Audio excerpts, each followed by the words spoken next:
situation in Venezuela, and this is a massive anti-Maduro demonstration in Caracas today. Opposition leader Juan Guaidó called on Venezuelans to take to the streets again today. Nicolás Maduro's regime continues to hold on to power. An online censorship watchdog group says the state-run internet provider is restricting access to many services. And the Socialist Party leader insists the army remains loyal to Nicolás Maduro. CBS 4's Hank Tester live in Doral with more on what's happening there and the reaction from so many Venezuelans here. Hank. Well, the intensity here not quite as intense as it was yesterday, and there's a little worry here tonight that this might not go down well, that Maduro might be sticking around for a while. Let's take a look. Anxious, looking at cell phones, watching TV. Venezuelans in Miami analyzing day 2 of the anti-Maduro action in Caracas. Thousands in the street, but not as many as yesterday.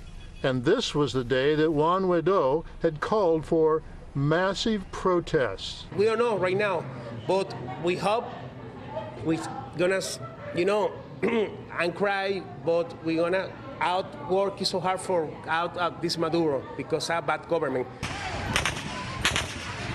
Are the hopes of a quick departure of Nicolás Maduro slowly fading?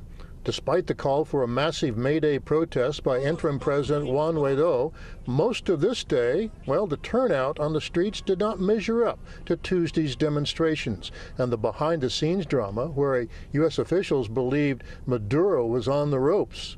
Secretary of State Mike Pompeo says Maduro hid out at a military base with Cuban troops on Tuesday and was on the verge of fleeing the country. We literally had Nicolás Maduro getting prepared to get on his airplane and head out of the country before he stopped really at the direction of the Russians. Maduro denied those claims on a nationally televised address. The Russians also denied they were involved. Maduro promised to punish the protesters who squared off against government forces. But his government, police force, or army apparently has made no attempt to detain Juan Guaidó, who seems to be moving freely around the capital city. Tuesday, Venezuelans clashed violently after opposition leader Guaidó called for a military uprising, but only a small group of soldiers broke ranks with President Nicolás Maduro. The president's been very clear that he thinks that the foreign military presence in Venezuela needs to leave. Well, at 11 o'clock tonight, we'll talk about the president and how hard he's coming down on Cuba. I'm Hank Tester. CBS 4 News at 7. Back to you.